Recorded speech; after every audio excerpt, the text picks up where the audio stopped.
Bismillahirrahmanirrahim. Assalamualaikum warahmatullahi wabarakatuh.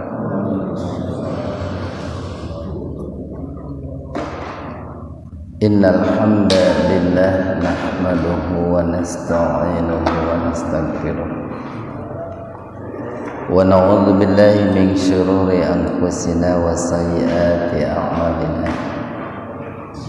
May yahdihillahu fahuwal muhtadi wa may yudlilhu falan tajida lahu waliyyan mursyida. Asyhadu an la ilaha illallah wahdahu la syarika lah wa asyhadu anna Muhammadan abduhu wa rasuluh alladzi la nabiyya wa la rasula ba'dah.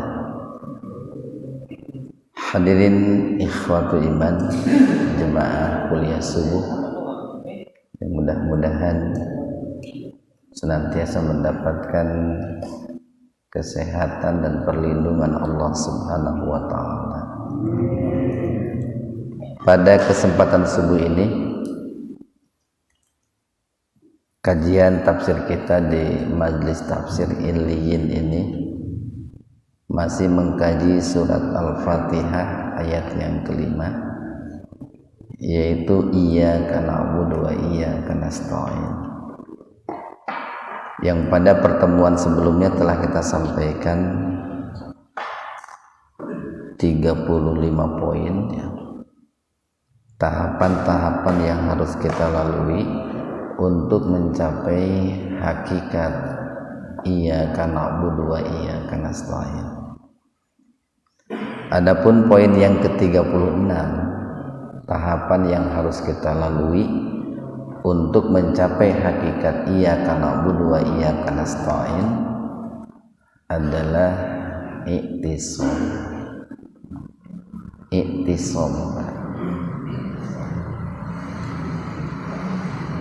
Yang mana iktisam ini merupakan bentuk kata kerja ya, dari kata ismah ya. Ismah itu kan perlindungan atau penjagaan. Nah, nanti dari kata ismah itu muncul kata iktisam. Apa iktisam itu? Berpegang teguh gitu.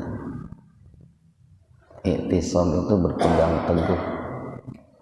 Nabi Muhammad itu kan orang yang dijaga oleh Allah gitu ya.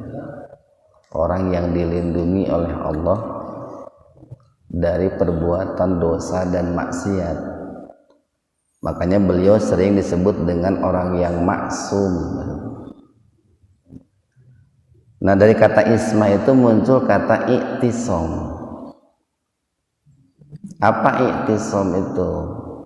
Berpegang teguh ya. Berpegang dengan teguh. Karena nanti kan ada orang itu yang berpegang tapi tidak teguh gitu. Ada orang yang berpegang tapi tidak kuat. Ada orang yang berpegang tapi tidak kokoh. Atau berpegangnya kuat tetapi kepada sesuatu yang tidak kuat gitu. Berpegangnya bagus, kokoh, tetapi kepada sesuatu yang rapuh. Nah, itu. Nah, maka yang dimaksud dengan iktisam itu adalah berpegang dengan teguh untuk melindungi diri kita, memelihara diri kita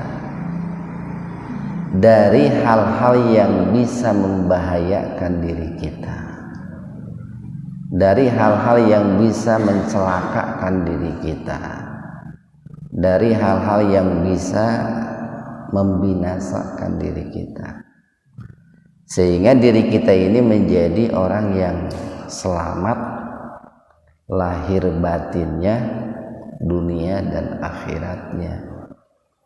Nah, itulah pentingnya iktisam itu. Ikhwanu fiddin arshadakumullah. Berarti kalau kita bicara tentang iktisam atau berpegang teguh, Paling tidak kan di situ bicara 3 hal, Pak ya, 3 hal. Pertama kita bicara siapa yang berpegang teguh kan gitu. Bicara subjek lah. Kemudian yang kedua bicara seperti apa berpegangnya itu, atau apa pekerjaannya. Kan kalau ada subjek pasti ada predikat itu Pak ya.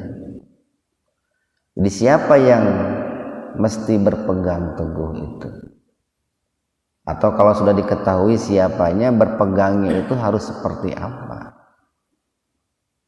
Tadi kan kita katakan berpegang itu harus kuat, harus teguh, harus kokoh. Kemudian yang ketiga bicara objek gitu ya. Apa yang harus kita pegang gitu. Atau apa yang harus kita pegang dengan kuat, dengan teguh itu. Yaitu sesuatu yang kuat, Pak. Sesuatu yang kokoh, sesuatu yang teguh. Ikhwan fillah arsadakumullah. Nah, terkait dengan i'tisam ini, atau terkait dengan siapa yang harus kita pegang ini, Allah Subhanahu wa taala berfirman, paling tidak dalam Al-Qur'an itu Allah mengabarkan ada sesuatu yang harus kita pegang dengan teguh itu. Ada 2 sesuatu yang harus kita pegang dengan teguh itu. Pertama adalah firman Allah dalam surat Al-Hajj ayat 78. Nah, itu ayat yang terakhir, Pak. Halaman 341. Di Quran yang ada di kita Al-Muhajirin itu halaman 341. Surat Al-Hajj ayat 78. Halaman 341 Al-Hajj ayat 78. Nah, di situ Allah berfirman, a'udzubillahi minasyaitonirrajim, bismillahirrahmanirrahim. Wajahidu fillahi haqqa jihadi. Dan berjuanglah kalian di jalan Allah dengan sebenar-benarnya berjuang. Huwajtabakum, dialah Allah yang telah memilih kalian. Wa ma ja'ala 'alaikum fid dini min haraj. Dan Allah itu tidak menjadikan kesempitan-kesempitan, kesulitan-kesulitan di dalam agama ini. Jadi Islam itu agama yang sudah Allah mudahkan sekali, Pak. Tidak ada kesulitan-kesulitan di dalam Islam itu. Millata abikum Ibrahim. Islam ini merupakan milah bapak kalian, yaitu Ibrahim alaihissalam. Jadi agama kita, Pak, Islam dengan agama Nabi Ibrahim itu sama. Milah kita Islam dengan milah Nabi Ibrahim itu sama. Jadi keliru sekali kalau Nabi Ibrahim dikatakan beragama Yahudi gitu ya. Bahkan kalau kita lihat nih kalimat sebelumnya, huwa sammakumul muslimina min qablu wa fi hadza. Dialah Allah yang telah menamakan kalian itu sebagai seorang muslim, Pak. Nah, itu ada kata-kata muslimina min qablu, dari sejak dahulu, Pak. Jadi Allah itu telah menamakan kalian itu adalah al-muslimin, sebagai orang-orang muslim min qablu, sejak dahulu. sejak dalam kitab-kitab terdahulu, wa fi hadza, dan di dalam Al-Qur'an ini. Jadi semenjak Nabi Adam, Pak, atau dalam kitab Taurat, Injil, Zabur itu, mereka para nabi dan para rasul itu dikatakan sebagai seorang muslim. Apa muslim itu? Orang yang menjalankan syariat Islam. Nah, orangnya itu disebut muslim. Atau lebih sederhananya, muslim itu adalah orang yang menjalankan ajaran Islam secara penuh, secara total, itu disebut muslim.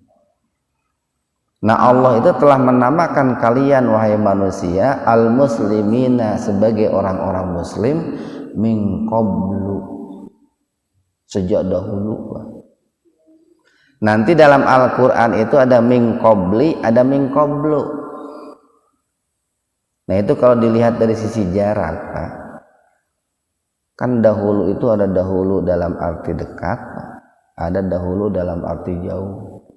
Kalau dalam bahasa kita sering diartikan dahulu kala. Nah, itu kalau sudah pakai kala itu, Pak, jauh gitu, baheula pisan lah gitu, dahulu kala. Nah, kalau menurut kaidah bahasa Arab, Pak, kalau ada min itu harus li, min qabli, itu menurut ilmu bahasa. Tetapi Al-Quran tidak bisa dikalahkan oleh ilmu bahasa. Sekali lagi, Al-Quran itu nggak boleh dikalahkan oleh ilmu bahasa. Ketika di Al-Quran itu min qablu, maka ilmu bahasa harus diabaikan gitu. Jadi nggak bisa min qabli, walaupun menurut ilmu bahasa itu harus li. Tapi karena Al-Quran ini firman Allah, sementara ilmu bahasa itu adalah karangan manusia.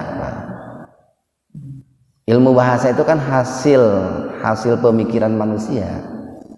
Kalau Al-Quran itu kan firman Allah, maka hasil pemikiran manusia itu harus tunduk kepada firman Allah. Makanya nggak bisa min qabli, tapi tetap min qabli. Cuman nanti memaknainya beda, Pak. Kalau min qabli itu dahulu, tapi jaraknya dekat. Kalau min qablu itu dahulu kala, baheula pisan. Nah, di dalam kitab-kitab terdahulu Allah menamakan kalian itu muslim. Wa fi hada, dan juga dalam Al-Quran ini gitu. Liyakuna rasulu syahidan alaikum, agar supaya Rasulullah sallallahu alaihi wasallam itu menjadi saksi bagi kalian. Wa takunu syuhada'a 'alan nas, dan agar supaya kalian pun menjadi saksi bagi manusia. Jadi nanti begini, Pak, keislaman kita itu akan menjadi saksi bagi manusia yang lain. Begitu pula Rasulullah akan menjadi saksi bagi kita nanti, Pak. Saya akan menjadi saksi buat Pak Ian, buat Pak Pitoyo, buat yang lainnya gitu. Bahkan nanti kan ada dialog tuh yang sangat panjang itu. Ketika nanti orang-orang itu sudah ada yang masuk surga dan ada yang masuk neraka gitu. Kan ada orang-orang yang oleh Allah itu diberikan izin untuk menyelamatkan sahabatnya gitu.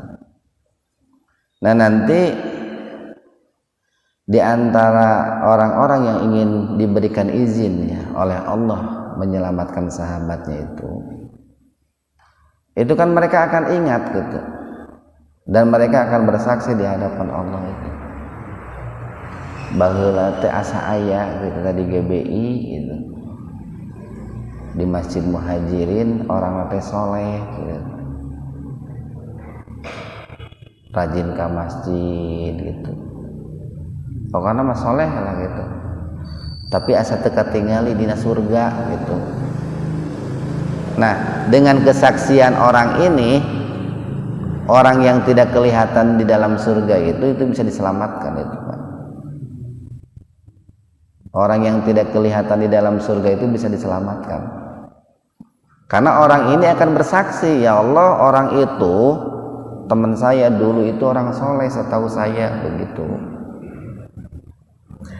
Jadi keislaman kita itu akan menjadi saksi bagi orang lain, seperti halnya Rasulullah menjadi saksi bagi kita. Makanya nanti orang-orang yang oleh Rasulullah diakui sebagai umatnya, Rasulullah itu akan menjadi saksi bagi umatnya itu. Nah, kalimat berikutnya, Pak, faqimus shalah wa atuz zakat. Maka dirikanlah salat dan tunaikanlah zakat. Nah, ini Pak sering dikatakan bahwa salat dan zakat itu dua kewajiban yang sudah Allah satukan dalam satu paket gitu. Karena Allah sudah menyatukannya, maka kita tidak bisa meninggalkan salah satunya. Tidak bisa kita mendirikan sholat tapi kita meninggalkan zakat, padahal kita mampu, baik zakat fitrah ataupun zakat mal. Begitu pula kita tidak bisa menunaikan zakat atau kita tidak dianggap menunaikan zakat kalau kita tidak mendirikan sholat, Pak. Karena sholat dan zakat itu merupakan dua kewajiban yang sudah Allah satukan gitu. Makanya dulu itu ketika Abu Bakar As-Siddiq diingatkan oleh Umar bin Khattab pada saat beliau memerangi orang-orang yang tidak mau membayar zakat, Umar bin Khattab kan berkata, wahai Khalifah Abu Bakar, apakah engkau itu akan memerangi orang-orang yang mengucapkan dua kalimat syahadat dan mendirikan sholat? Apa jawab Abu Bakar? Ya, saya akan memerangi orang-orang yang tidak mau membayar zakat, sekalipun dia itu mengucapkan dua kalimat syahadat, sekalipun dia itu mendirikan sholat. Kenapa? Karena sholat dan zakat itu dua kewajiban yang sudah Allah satu paketkan, Pak. Sehingga orang itu tidak dianggap mendirikan sholat kalau dia tidak mengeluarkan zakat, atau sholat seseorang tidak dianggap sempurna kalau dia tidak mengeluarkan zakat, kalau dia mampu gitu. Kayak begini, Pak, atiullaha wa atiur rasul, itu dua perintah ketaatan yang sudah Allah paketkan. Orang tidak bisa hanya taat kepada Allah tapi tidak taat kepada Rasul. Seperti halnya orang tidak bisa taat kepada Allah kalau dia, seperti halnya orang tidak bisa dikatakan taat kepada Rasul kalau dia tidak taat kepada Allah. Jadi atiullaha wa atiur rasul, kan dalam Al-Quran bunyinya begitu. Nah, kemudian kalimat berikutnya nih, Pak, ini yang sedang kita bahas. Wa'tasimu billahi, itu di garis bawahi, Pak.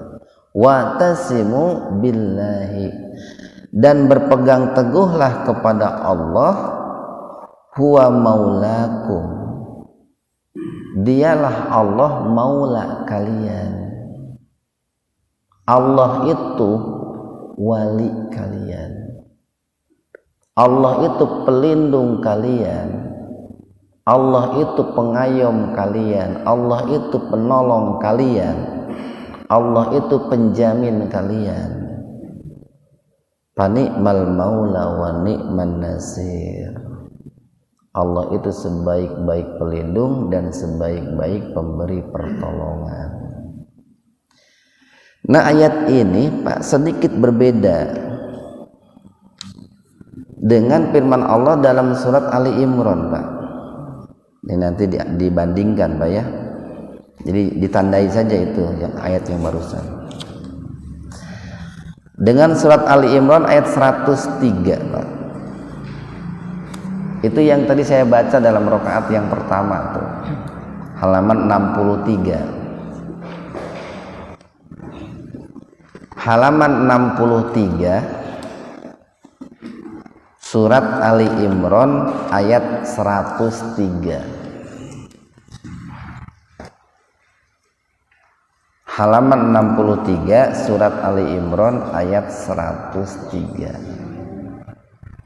Nah, di situ Allah Subhanahu wa taala berfirman, wa'tasimu, dan berpegang teguhlah kalian bihablillahi, dengan tali Allah, jami'a, secara menyeluruh,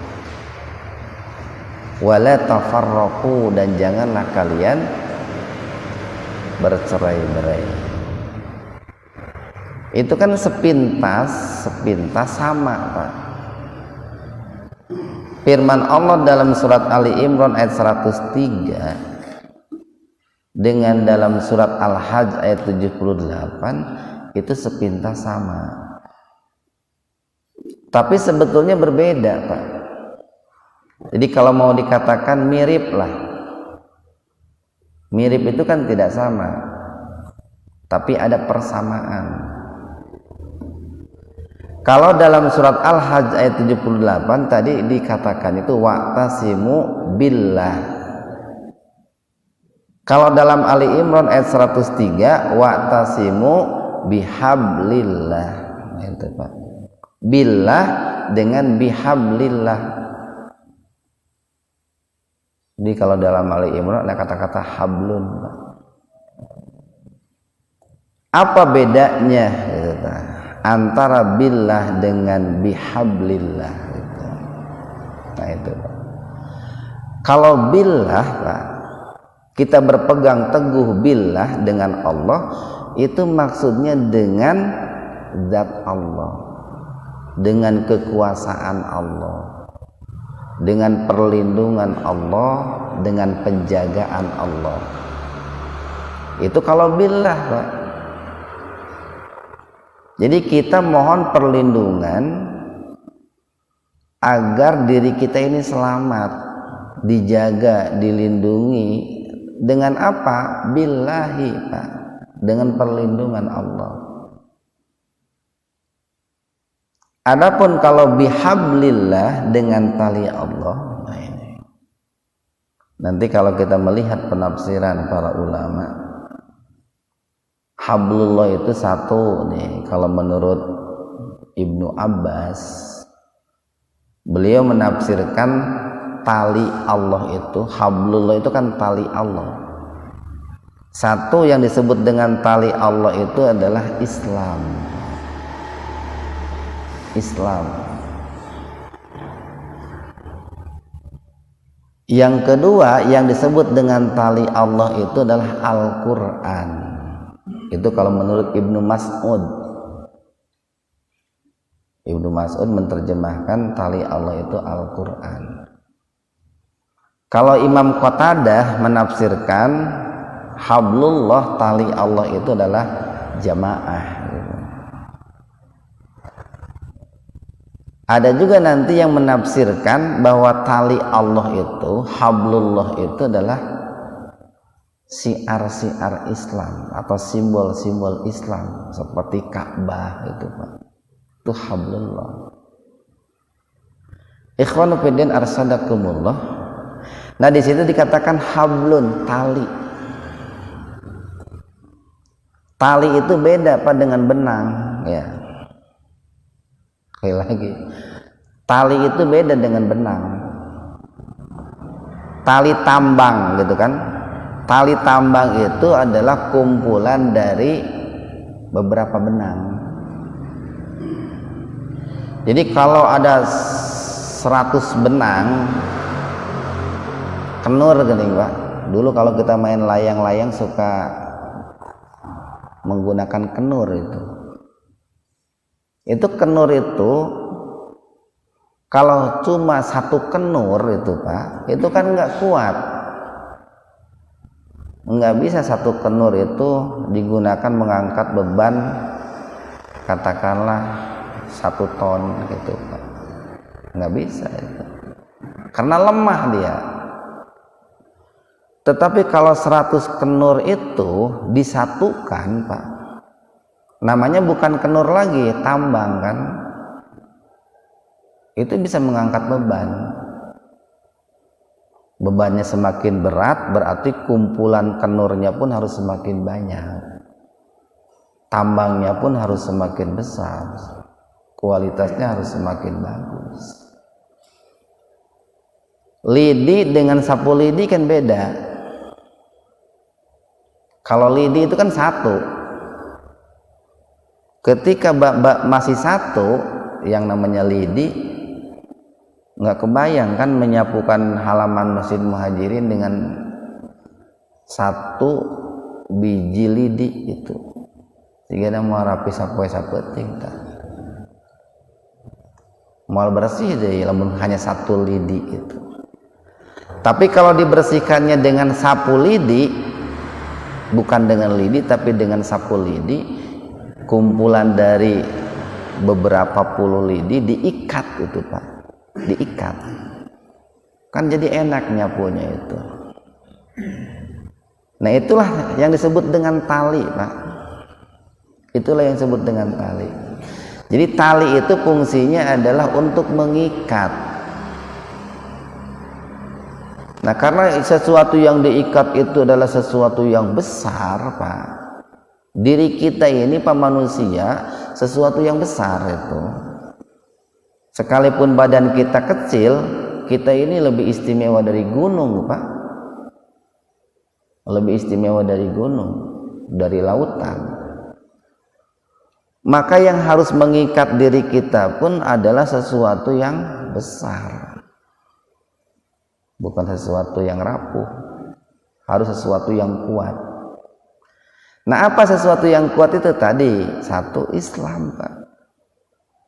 Jadi untuk mengikat diri kita biar kita ini selamat, biar kita ini terhindar dari kecelakaan kebinasaan, maka kita ini harus diikat dengan Islam.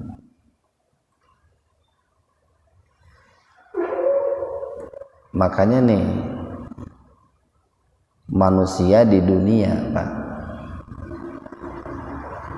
warna kulitnya beda-beda, bahasanya beda-beda, suku bangsanya berbeda-beda, tetapi mereka bisa disatukan dengan kalimat la ilaha illallah kan gitu Pak. Sok ayeuna bapak ini ke India, bapak ini ke Amerika, ke Arab, karena la ilaha illallahnya sama Pak, maka kita akan merasa saudara gitu. Nah disatukan oleh apa? Oleh la ilaha illallah itu. Padahal menyatukan orang itu hese Pak, hese pisan. Jangankan menyatukan antara orang yang bangsanya berbeda, kadang menyatukan adi jeung lanceuk we hese Pak. Dalam sebuah keluarga menyatukan adik dan kakak aja seringkali susah itu. Tetapi orang itu bisa disatukan sekalipun berbeda bangsa oleh Islam. Nah itu menunjukkan bahwa Islam itu tali yang kuat Pak. Tali yang kuat, tali yang kokoh. Yang kedua Pak, Al-Quran. Tali yang kokoh itu Al-Quran. Ini kitab suci Al-Quran yang merupakan pegangan kita umat Islam itu bisa menyatukan seluruh umat Islam di dunia. Kadang kan begini Pak ya, seringkali ada orang itu namanya itu asobiyah. Asobiyah itu terlalu membanggakan keakuannya. Ada orang berbahasa Sunda itu barangkali merasa terlalu bangga dengan bahasa Sundanya, lalu meremehkan orang yang berbahasa Jawa gitu. Itu asobiyah itu, Pak. Dan dalam Islam itu dilarang gitu. Nah, kalau di negara kita itu disatukan dengan bahasa Indonesia itu, Pak, supaya meminimalisir asobiyah itu. Nah, Al-Quran itu bisa menyatukan. Makanya Bapak nih orang Bandung, orang GBI Jawa Barat, ketika pergi ke Jerman lalu baca Quran di masjid yang ada di Jerman, sama Pak dengan bacaan Qurannya orang yang ada di Jerman gitu. Walaupun kita ini orang Sunda, tapi ketika baca Quran sama Pak. Ketika Bapak sholat berjamaah di Cina di sana Pak, apa yang dibaca oleh imam dalam surat Al-Fatihah sama dengan apa yang dibaca oleh imam surat Al-Fatihah di GBI gitu. Itulah kenapa Al-Quran disebut pemersatu. Itulah kenapa Al-Quran itu disebut tali yang sangat kuat untuk menyatukan gitu. Termasuk Ka'bah itu Pak, simbol Islam diantaranya kan Ka'bah, lambang Islam itu. Seluruh umat Islam kan di dunia kiblatnya sama. Kemudian ketika ibadah haji itu kan orang bisa bersatu itu Pak, dari berbagai penjuru dunia. Min kulli fajjin amik, surat apa tuh? Dari berbagai pelosok penjuru dunia itu pada datang itu ke Ka'bah itu. Nah, itu pemersatu Ka'bah itu. Nah, jadi kalau disebut bahwa kita itu harus berpegang teguh kepada tali Allah, Pak. Satu, kita itu harus berpegang teguh kepada Islam. Dua, kita harus berpegang teguh kepada Al-Quran, sumber ajaran Islam, Pak. Tiga, kita harus memegang teguh, menghormati simbol-simbol lambang-lambang Islam, betul. Itu harus dijaga itu. Nah, di sini kan ada perintah jami'a, bihablillahi jami'a. Apa jami'a itu? Semuanya. Berpegang teguhlah kalian kepada tali Allah semuanya.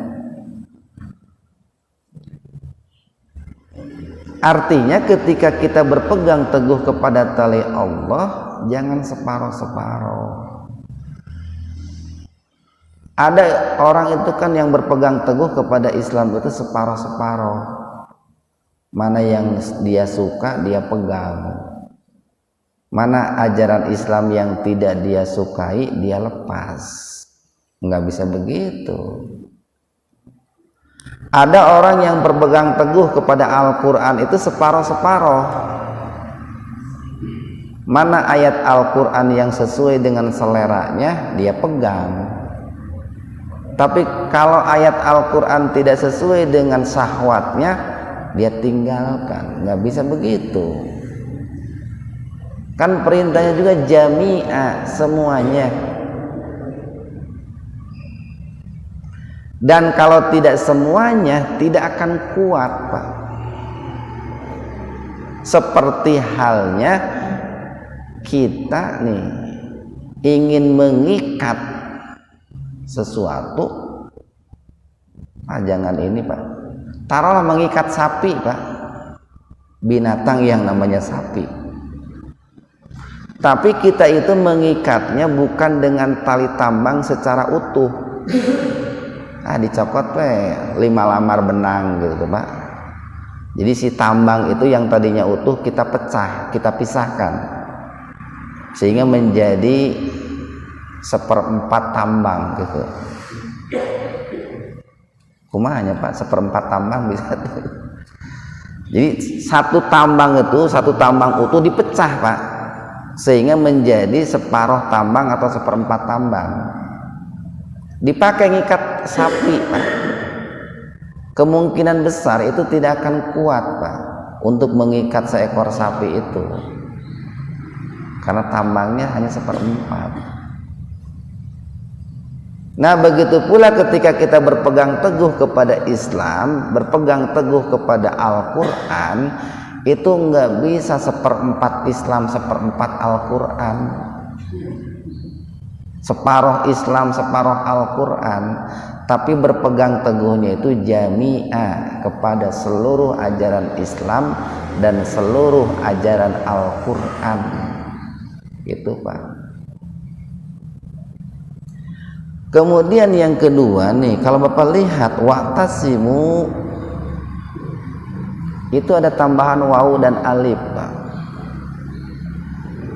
Ada tambahan wawu dan alif. Apa maksudnya? Maksudnya bahwa yang diperintahkan oleh Allah untuk berpegang kepada tali Allah secara menyeluruh itu bukan satu orang, bukan seorang-seorang, tetapi harus berjamaah, harus bersatu bersama-sama. Sekali lagi, harus berjamaah, bersatu bersama-sama. Jadi sekalipun, Pak, tali itu kuat, Islam itu kan sangat kuat, Al-Quran itu sangat kuat, tapi kalau dipegangnya sendiri tidak berjamaah, maka tali yang kuat itu tidak akan menghasilkan ikatan yang kokoh. Tali yang kuat itu tidak akan menghasilkan ikatan yang teguh. Makanya harus bersama-sama berpegang teguhnya itu. Dan dalam Al-Quran itu banyak, Pak, perintah untuk melakukan sesuatu itu dengan berjamaah itu. Nah, ini makanya nih, ketika kita memahami hadis sholatul jamaati khairun min sholatil faddi bisab'i wa isrina darajah, sholat sendirian, sholat berjamaah lebih baik daripada sholat sendirian dengan pahala 27 derajat. Itu tidak hanya cukup berjamaah dalam sholat saja, Pak. Lagi, yang disebut dengan berjamaah itu tidak hanya cukup berjamaah dalam sholat saja, tapi berjamaahlah dalam seluruh aspek kehidupan. Berjamaahlah dalam seluruh aspek kehidupan. Dalam mengelola ekonomi, perekonomian harus berjamaah. Nah, umat Islam ini kadang kurang berjamaah dalam hal perekonomian masing-masing gitu.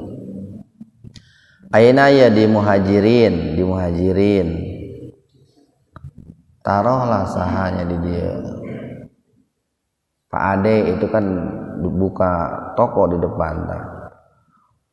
Bagusnya jamaah muhajirin itu kalau ada keperluan barang yang ada di Pak Ade, belanjanya ke Pak Ade. Itu salah satu merealisasikan spirit sholat berjamaah itu begitu. Kita. Jadi dalam hal mengelola ekonomi, dalam hal mengelola pendidikan harus berjamaah. Tidak bisa sendiri-sendiri. Bahkan kalau kita ingin membuka usaha, apa itu konsepnya, itu konsep usaha berjamaah.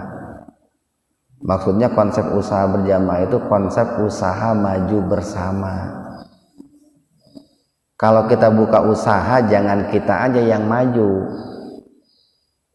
tapi penyuplai barang ke kita harus maju, kita yang disuplai harus maju, kita pemilik usaha harus maju, karyawan juga harus maju. Nah itu yang disebut berjamaah itu begitu. Saya pernah ditanya bagaimana caranya usaha biar maju. Saya bilang pajukan karyawan, makmurkan karyawan. Kalau Anda punya niat memakmurkan karyawan, nanti rezeki karyawan itu akan Allah turunkan lewat usaha Anda. Kan karyawan itu kan punya rizki, oleh Allah itu diberikan rizki. Nah keran rizkinya itu perusahaan Anda. Maka kalau perusahaan Anda ingin maju, sejahterakan karyawan. Nah itu konsep usaha berjamaah itu begitu Pak. Jadi jangan sampai pemilik usahanya maju, karyawannya tidak diperhatikan. Kan kalau dalam sholat juga begitu, imamnya 27 derajat, makmumnya juga harus 27 derajat Pak, kan gitu. Banyak ayeuna berjamaah 27 derajat teh imamna wungkul. Karunya atau ke makmumna. Jadi kalau imamnya benar, makmumnya benar, sama-sama 27 derajat itu Pak. Usaha juga begitu, pemilik usahanya maju, karyawannya pun harus maju. Nah itu Pak, disitulah pentingnya bahwa kita itu berpegang teguh kepada tali Allah itu secara berjamaah. Gini ada peribahasa itu apa? Berat sama dipikul, ringan sama dijinjing, kan gitu Pak. Berat sama dipikul, ringan sama dijinjing. Dilakukan babarengan mah enteng. Dalam rumah tangga nih, suami dengan istri masing-masing mal kuat Pak. Istri ke kanan, suami ke kiri, mal kuat. Tetapi kalau suami, istri, anak bersatu, permasalahan sebesar apapun itu akan bisa diatasi bersama-sama. Pentingnya kan bersatu. Nah, jadi sekali lagi nih, ketika kita berpegang teguh, syaratnya dua. Tiga. Satu, syaratnya itu yang kita pegang itu harus yang kuat. Tidak boleh yang kita pegang itu yang rapuh. Orang mau terperosok Pak nih ke jurang. Dia berat badannya 70 kilo. Kemudian dia berpegang ke rumput. Rumput itu yang akarnya itu cuma 5 cm kedalamannya itu. Ya nggak bakalan bisa jatuh ke bawah dengan rumputnya Pak. Sekalipun dia memegang rumputnya itu erat. Tangannya tidak lepas dari rumput, tapi rumputnya lepas dari tanah, dari akarnya Pak. Nah itu, jadi harus yang kuat. Yang kedua, ketika berpegang teguh kepada yang kuat itu harus secara keseluruhan. Tidak bisa berpegang teguh hanya separuh-separuh. Rumputnya kuat Pak, akarnya menghujam ke dalam bumi, besar lagi. Tetapi yang kita pegang itu hanya 5 helai daun rumput, putus juga Pak. Mestinya kan seluruh rumputnya dipegang gitu. Begitu. Kalau orang terperosok ke dalam jurang kan begitu, nggak bisa 5 helai daun rumput dipegang. Yang ketiga nih, ketiga berpegang teguh kepada tali yang kuat itu, di samping harus berjamaah, harus semuanya harus dilakukan secara bersama-sama, berjamaah. Ikhwanu fiddin arsadakumullah. Makanya di dalam kalimat berikutnya wala tafarraqu, kalian jangan bercerai-berai, jangan berpecah belah. Nah ini kenapa umat Islam hari ini lemah Pak? Salah satunya banyak perpecahan. Dan perpecahannya itu dipicu oleh hal-hal yang sifatnya aksesoris. dipicu oleh hal-hal yang sifatnya furu'iyah. Makanya saya paling tidak tertarik membahas hal-hal yang sifatnya furu'iyah, Pak, karena akan memperbesar dan memperuncing perpecahan. Masih banyak persoalan-persoalan usul prinsip yang harus kita bahas. Nah, hari ini kan banyak orang itu yang resep pisan membahas masalah furu'iyah, yang pada akhirnya terjadi perpecahan. Belum lagi kalau membahasnya itu tidak menggunakan etika gitu ya, barangkali tidak menggunakan bahasa yang santun, tidak menggunakan tata krama, itu pasti terjadi perpecahan itu, Pak. Ikhwanu fiddin arsalakumullah. Nah, lalu muncul pertanyaan, apa bedanya billah dengan bihablillah gitu. Tadi kan sudah jelas, Pak. Billah itu kita berpegang teguh dengan Allah. Bagaimana berpegang teguh dengan Allah? Cara kita berpegang teguh dengan Allah itu melalui doa, Pak. Melalui doa, melalui tawakal, itu berpegang teguh dengan Allah. Tapi kalau cara berpegang teguh dengan tali Allah, Pak, kalau kita berpegang teguh dengan tali Allah dalam arti dengan Islam, maka laksanakan ajaran Islam. Tunaikan sholat, tunaikan zakat, puasa, haji, umroh kalau mampu, kurban, silaturahim. Kalau berpegang teguh kepada tali Allah yang namanya Al-Quran, ya, Al-Quran harus ditilawah, Pak. Saya sering katakan tilawah dengan kiroah itu beda. Kalau kiroah itu membaca Al-Quran baru sebatas lisan. Tapi kalau seandainya tilawah, Pak, tilawah itu membaca Al-Quran dengan segenap jiwa raga kita. Dan Al-Quran harus diperlakukan seperti itu. Mata kita harus membaca Al-Quran, melihat, Pak. Telinga kita harus mendengar Al-Quran. Akal kita harus mengingat, menghafal Al-Quran. Lisan kita harus mengucapkan Al-Quran. Anggota badan kita pun harus mempraktekkan pesan-pesan Al-Quran. Nah, itu yang disebut dengan tilawah seperti itu. Jadi tidak hanya cukup dengan dibaca. Nah, kita alhamdulillah ini dalam kajian tafsir ini kan sudah naik nih. Tidak hanya dibaca tapi dipelajari, dipahami, yang dengan harapan diamalkan. Nah, ikhwanu fiddin arsadakumullah, kenapa kok beda gitu ya antara billah dengan bihablillah? Tadi kan kita katakan di awal. Jadi iktisam itu adalah kita berpegang teguh kepada sesuatu yang bisa melindungi diri, Pak, diri kita. Biar diri kita itu terhindar dari kecelakaan, biar diri kita ini selamat. Nah, kalau bicara diri, Pak, kalau bicara diri, tempo hari kan pernah kita bahas manusia. Makanya saya katakan waktu itu, kalau kita ingin bisa memahami Al-Quran dengan benar, terlebih dahulu kita harus mengetahui definisi manusia. Nah, kalau kita bicara diri, kita ingin menyelamatkan diri, satu ingin menyelamatkan jasmani, dua ingin menyelamatkan rohani. Diri kita dalam arti jasmani harus diselamatkan, diri kita dalam arti rohani pun harus diselamatkan.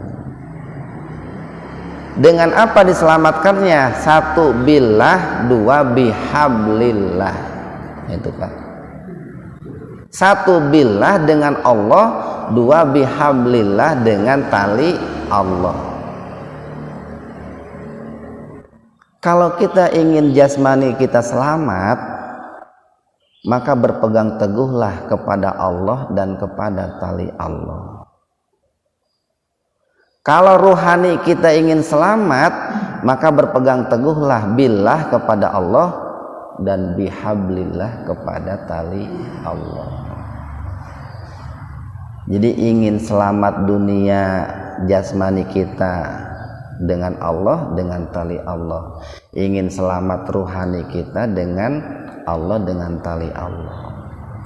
Selamat dunia, sukses dunia berpegang teguh kepada Allah dan tali Allah. Bahagia akhirat pun berpegang teguh kepada Allah dan tali Allah. Mana yang lebih diprioritaskan, gitu kan, gitu Pak? Mana yang lebih diprioritaskan antara billah dengan bihablillah, antara berpegang teguh kepada Allah dan tali Allah?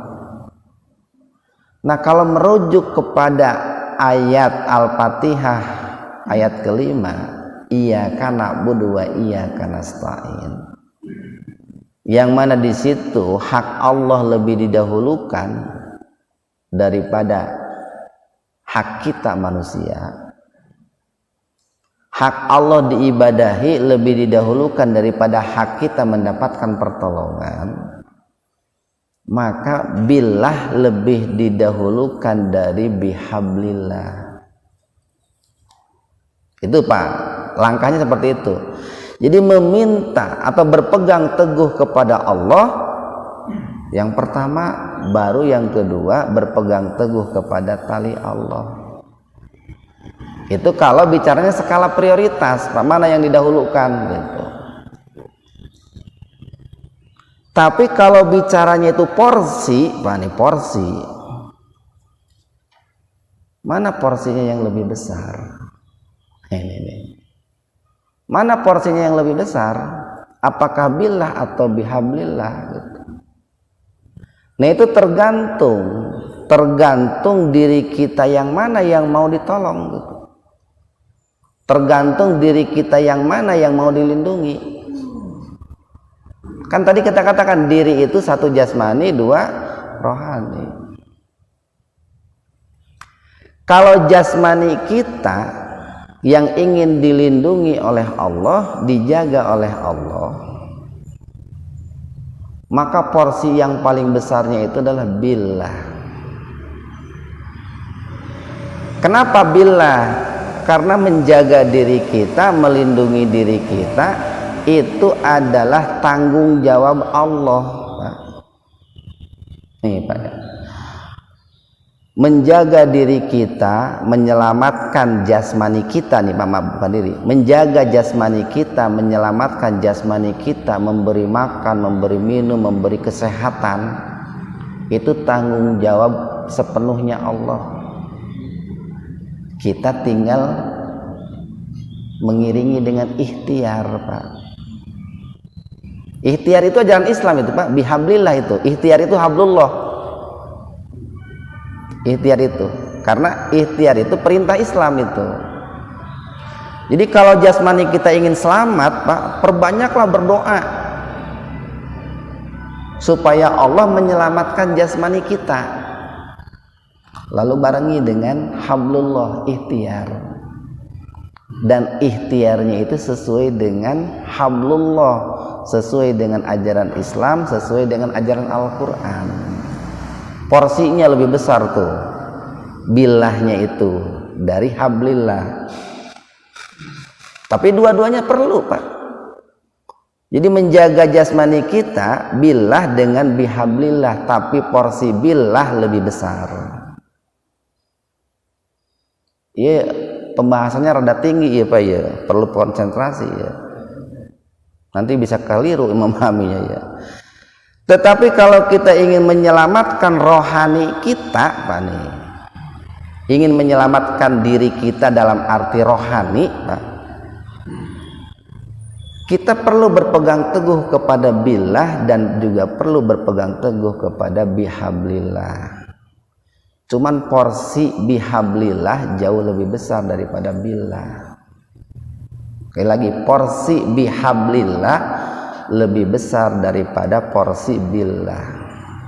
Berpegang teguh kepada tali Allahnya lebih banyak dari berpegang teguh kepada Allahnya. Kenapa kok begitu? Karena berpegang teguh kepada Islam, kepada Al-Quran, itu tugas kita, bukan tugas Allah gitu. Kalau menjaga keselamatan jasmani kita, tugas Allah. Kalau menjaga keselamatan ruhani kita, tanggung jawab kita. Bedain Bani, jasmani kita itu tanggung jawab Allah sepenuhnya, tapi kita harus berikhtiar. Menjaga keselamatan ruhani kita itu lebih besar tanggung jawab kita. Makanya nanti di akhirat itu, di akhirat yang ditanya itu adalah bagaimana menjalankan tugas dan tanggung jawab kita menjaga ruhani. Itu yang ditanya, itu yang diminta pertanggungjawaban itu. Contoh nih, ada orang itu tangannya, jarinya terputus kena golok. Itu kan takdir Pak ya. Orang itu terputus tangannya kena golok. Allah itu tidak akan menanya, kenapa tanganmu putus? Tidak akan bertanya begitu. Allah pun tidak akan memasukkan orang itu ke neraka gara-gara tangannya terputus karena golok.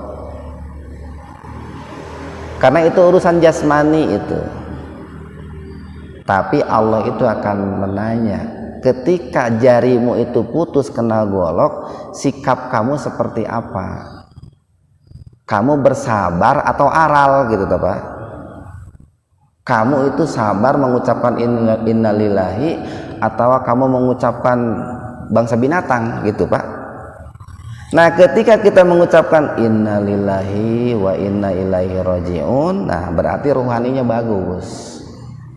Tapi kalau yang keluar itu bangsa binatang, berarti ruhaninya jelek. Nah, yang dinilai itu oleh Allah di situ.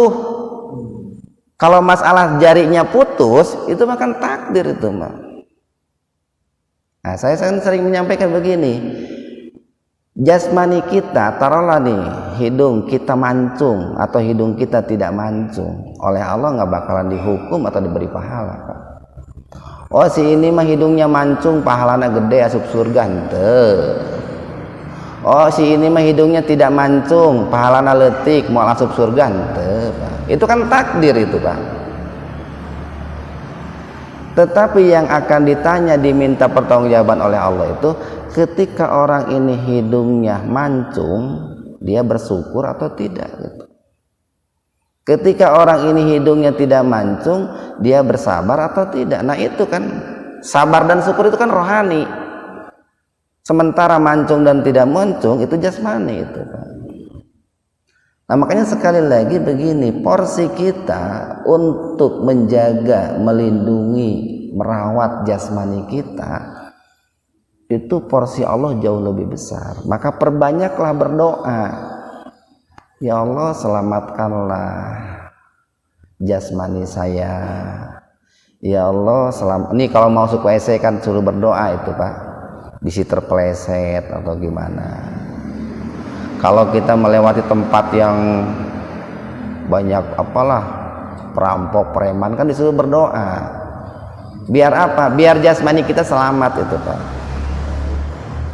Tapi kalau kita itu ingin selamat rohani kita, di samping kita meminta perlindungan kepada billah, maka kita pun harus meminta perlindungan kepada bihablillah, tapi bihablillahnya porsinya jauh lebih besar. Nah sekarang orang kan suka keliru Pak. Ada orang jempol kakinya cantengen, tahu cantengen Pak? Kekeongen gitu. Diobatan teh ku Quran, dia bakar Quran lalu dibikin serbuk kopi lalu dituangkan ke cantengen. Itu kan penyakit jasmani. Kenapa diobatinya dengan abu Quran gitu? Kan gitu. Penyakitnya jasmani. Ada orang batuk gitu. Ada orang batuk. Diobatinya dengan abu Quran gitu. Kan penyakit jasmani. kecuali kalau orang itu punya penyakit hati, Pak, iri, dengki, hasud, itu ya, itu diobatinya dengan Al-Quran. Itu pun bukan dibakar lalu diminum gitu ya. Makanya nanti harus dibedain antara dawaun dengan sifaun, Pak. Kan di hadis itu ada kullu da'in dawaun, setiap penyakit ada obatnya, itu penyakit jasmani itu. Di Al-Quran ada ayat wa nunazzilu minal qur'ani ma huwa shifaun. Shifaun itu obat. Obatnya itu obat yang berkaitan dengan penyakit ruhani. Kalau dawaun berkaitan dengan penyakit jasmani. Nah begini, biar tidak salah paham, sebagai penutup begini. Jadi ketika kita ingin menjaga jasmani kita, maka berpegang teguhlah kepada billah, kepada Allah, dan bihablillah, kepada tali Allah. Tapi billah porsinya lebih besar. Dan kalau kita ingin berpegang teguh biar ruhani kita selamat, berpegang teguhlah kepada billah, kepada Allah, dan bilhablillah, kepada tali Allah. Tapi bihablillah porsinya jauh lebih besar. Tapi dua-duanya mau menjaga jasmani atau rohani kita, billahnya harus diprioritaskan, Pak. Berpegang teguh kepada Allahnya harus lebih prioritas, karena hak Allah harus lebih dahulukan, tapi porsinya yang berbeda. Nah, makanya oleh karena itu ketika kita membaca iyyaka na'budu wa iyyaka nasta'in, itu pahamkan diri kita dengan pembahasan yang barusan kita sampaikan. Mudah-mudahan ada hikmah dan manfaatnya untuk kita semua. Wabillahi taufiq wal hidayah. Assalamualaikum warahmatullahi wabarakatuh.